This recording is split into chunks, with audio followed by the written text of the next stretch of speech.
We condemn in the strongest possible terms this egregious display of hatred, bigotry, and violence on many sides. On many sides.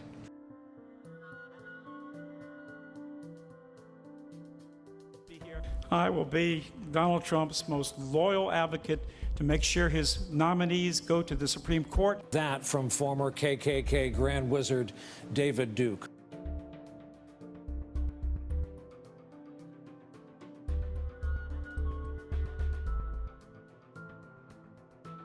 On August 11th, a group of protesters marched through the streets of Charlottesville, Virginia, carrying torches and shouting provocative and derogatory chants.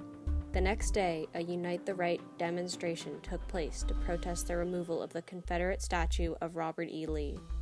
White supremacists, KKK members, the alt-right, neo-Nazis, neo-Confederates, and the Traditional Workers' Party marched, as well as a group of counter-protesters that included Black Lives Matter and anti-fascist groups.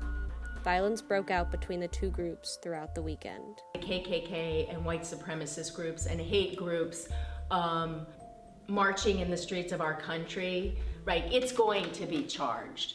Not to mention the fact that, these guys came, I don't want to say ready for a fight, but yeah, ready for a fight. The first night they were uniformed like a militia. They were carrying torches. History shows us that when you uniform yourself, when you carry weapons like they did the next day, when you use chants, these are signs of organizations coming together to other people and dehumanize other and to gain their own power. And these were some of the tactics that the marchers in Charlottesville used. President Trump released a statement later that day. Nowhere in his speech did he address the guilty parties for who they were. It took him 2 days and harsh criticism from the public and a select few congressmen for him to say the words, KKK, neo-Nazis, white supremacists. I think all elected officials need to stand up and say that white supremacy is not an accepted ideology in this country. Established in 1866, the KKK reached out into practically every southern state.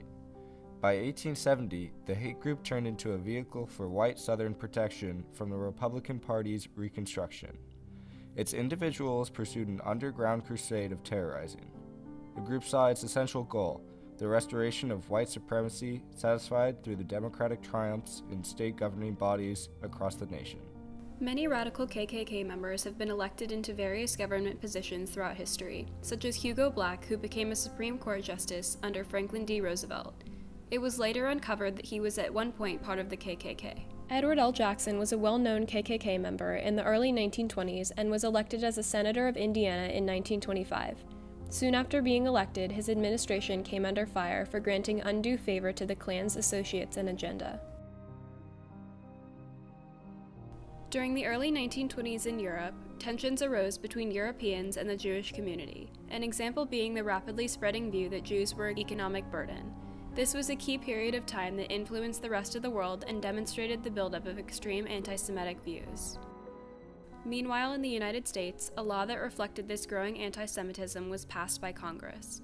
The Immigration Act of 1924 was a federal law that limited the annual amount of immigrants who could be admitted from any country to 2% of the number of people from that country who were living in the U.S. in 1890, a period before mass immigration from Southern and Eastern Europe.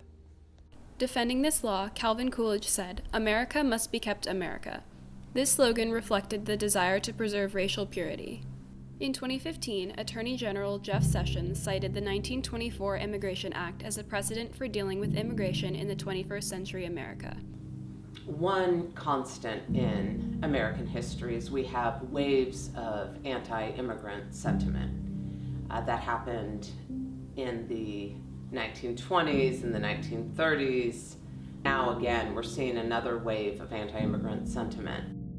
But you also had people that were very fine people on both sides. As someone who studies government and studies history, I was incredibly let down and embarrassed by his response It did nothing to heal the conflict. It did nothing to bring people together. White supremacy has nothing but violence and hate in its history, and the events that took place in Charlottesville were inexcusable.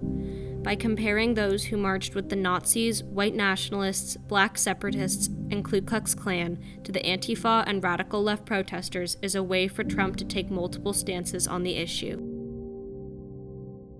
We encourage Republican congresspeople to push Trump to speak directly about these hate groups that have given him so much support.